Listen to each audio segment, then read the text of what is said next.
یاد رکھو، آج تم نے دنیا کو کہنا ہے کہ ہم نے غزہ کا خاتمہ کر دیا، ہم نے فلسطینیوں کا خاتمہ کر دیا۔ دنیا میں جنگیں چھڑتی ہیں، شکست وہ کھاتا ہے جس کا سر جھک جائے، جس کا سر کٹ جائے اس کو شکست نہیں کہتے۔ فلسطینیوں نے سر کٹوائے، سینوں پہ گولیاں لی، عزت و افتخار کے ساتھ شہادت کو دعوت دی، شکست تسلیم نہیں کی، ہجرت نہیں کی، گھر نہیں چھوڑا، اپنے کھنڈرات میں ہی انہوں نے 1 سال 1.5 سال گزارا ہے۔ اسرائیلی ظلم نامنظور، اسرائیلی ظلم، اسرائیلی ظلم، امریکی ظلم، تاغوتی ظلم۔ اور اس پر امریکہ اور یورپ بات کرتا ہے انسانی حقوق کا کہ ہم انسانی حقوق کے محافظ ہیں، تم انسانی حقوق کے قاتل۔ تمہارے ہاتھوں سے انسانیت کا خون ٹپک رہا ہے، اور جس کے ہاتھ سے انسانیت کا خون ٹپک رہا ہو اسے انسانیت کی قیادت کرنے کا کوئی حق حاصل نہیں ہوتا۔ امریکہ اس وقت سپر طاقت نہیں ہے، چال بازیاں کرتا ہے۔ آج اس نے چین کو، روس کو، پوری دنیا کو اقتصادی دوڑ میں ایسا الجھا دیا ہے کہ ساری دنیا کو فلسطینی بھول گیا ہے۔ غلامی کی اس سے بدترین شکل اور کیا ہو سکتی ہے کہ آج بھی ہم تہذیب، بودباش اور اپنی روایات مغرب سے مانگتے ہیں، یورپ سے مانگتے ہیں، امریکہ کی تقلید کو اپنے لیے فخر سمجھتے ہیں۔ خواتین کی بے حیائی، بے حرمتی، اس کو ہم اپنے لیے فخر سمجھ رہے ہیں۔ ہم مغرب کی تہذیب کو قبول کرنے کے لیے پیدا نہیں ہوئے۔ ہمارے آباء و اجداد نے ہمیں ان کی پیروی کرنے کا تابع نہیں بنایا، اس سے بغاوت کا درس دیا ہے۔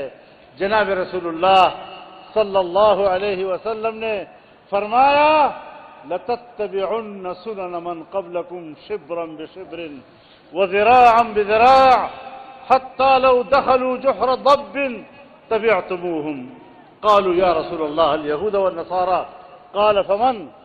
فرمایا ایک زمانہ آئے گا جب تم قدم قدم اور بالش بالش پچھلی قوموں کی اس طرح پیروی کرتے ہوئے نظر آؤ گے کہ اگر وہ گوہ کی غار میں بھی گھسیں تو تم وہاں بھی ان کی پیروی کرو گے۔ صحابہ کرام نے عرض کیا یا رسول اللہ ہم یہود و نصارہ کی پیروی کریں گے؟ آپ نے فرمایا اور کون ہو سکتا ہے؟ آج اسلامی دنیا مظلوم ہے۔ فلسطین کی سرزمین سے لے کر کشمیر اور برما تک تمام مسلمان آج آگ میں جل رہے ہیں۔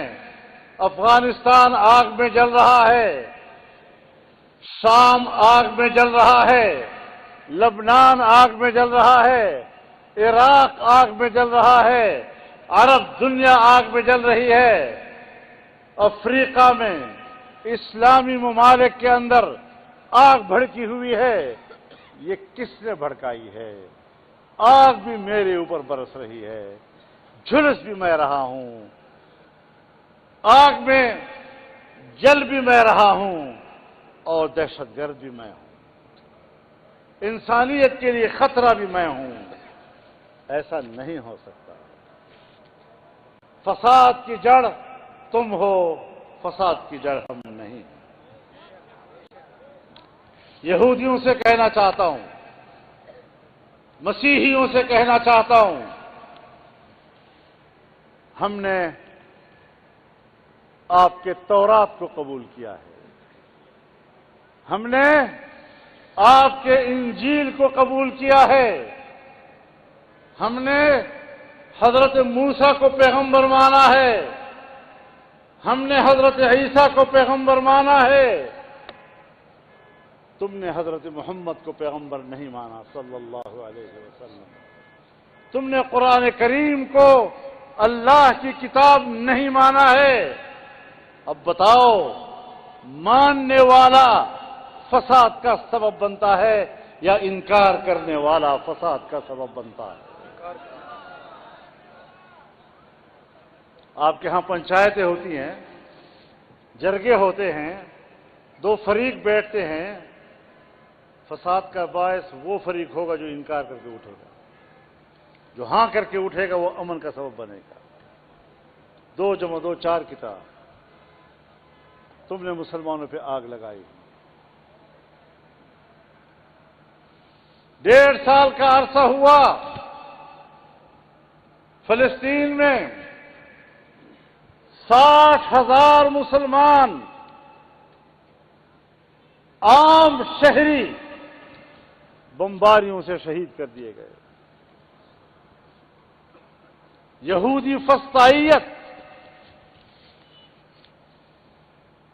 اسرائیلی جبر و استبداد، صہیونی سفاکیت، اس نے 1.5 سال میں 60,000 مسلمانوں کا خون کیا۔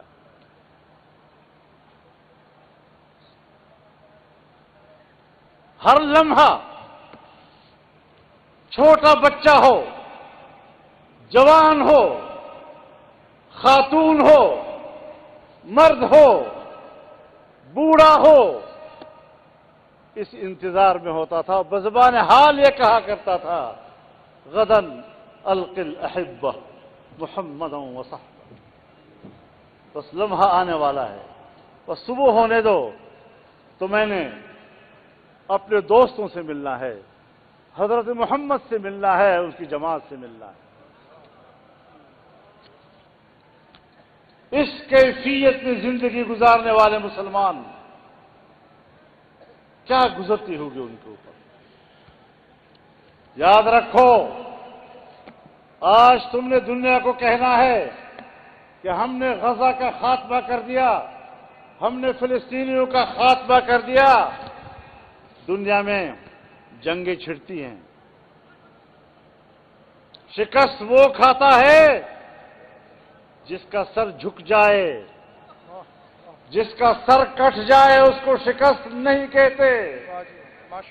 فلسطینیوں نے سر کٹوائے، سینوں پہ گولیاں لی، عزت و افتخار کے ساتھ شہادت کو دعوت دی، شکست تسلیم نہیں کی، ہجرت نہیں کی، گھر نہیں چھوڑا، اپنے کھنڈرات میں ہی انہوں نے 1 سال 1.5 سال گزارا ہے۔ اسرائیلی ظلم نامنظور، اسرائیلی ظلم، اسرائیلی ظلم، امریکی ظلم، طاغوتی ظلم۔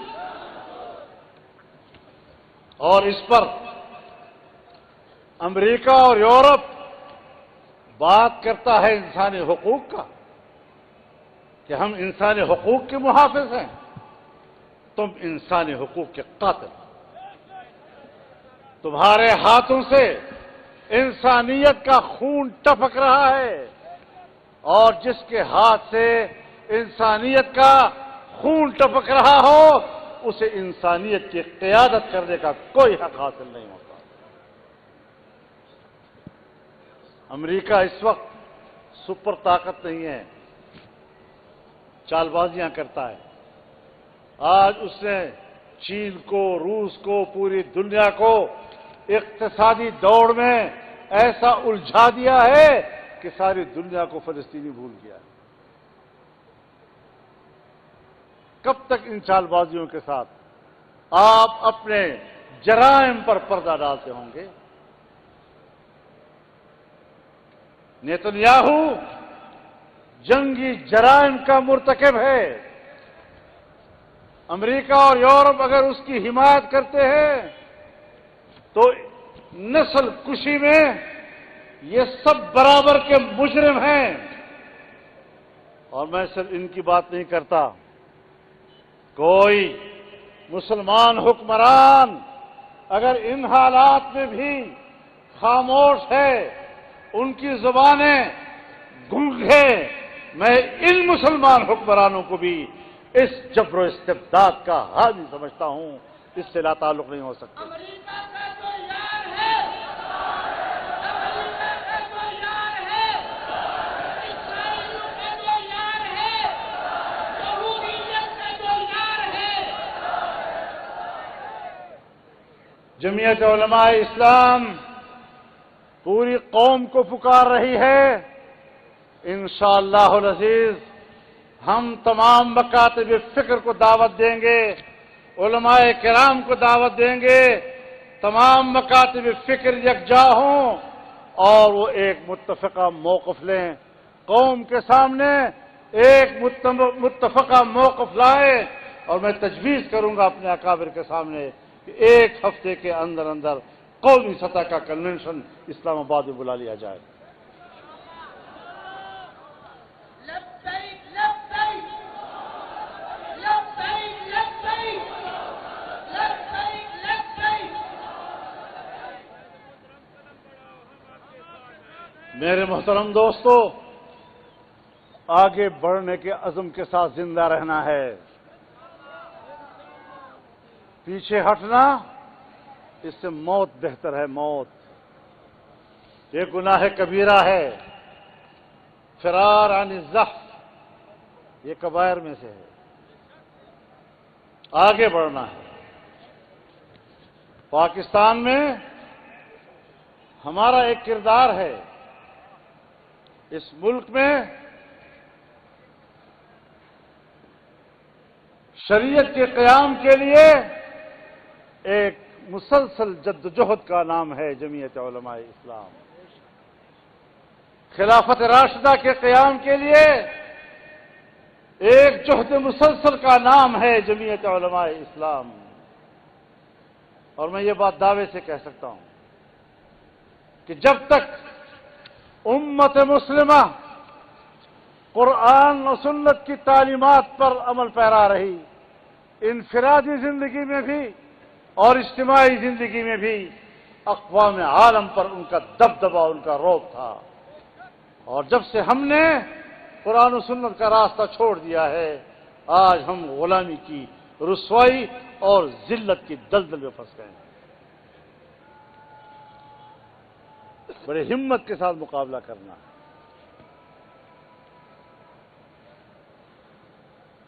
77 سالوں میں ہمارے ملک میں یہ بحث ختم نہیں ہو رہی تھی کہ سود کیسے ختم کیا جائے، سود کا متبادل کیا ہوگا۔ حکومت نے خود ہی اپنے آپ کو شکنجے میں پھنسایا،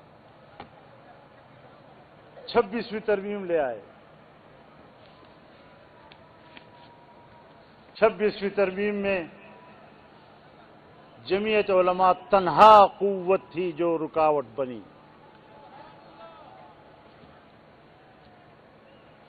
اس ترمیم کے 56 نکات تھے،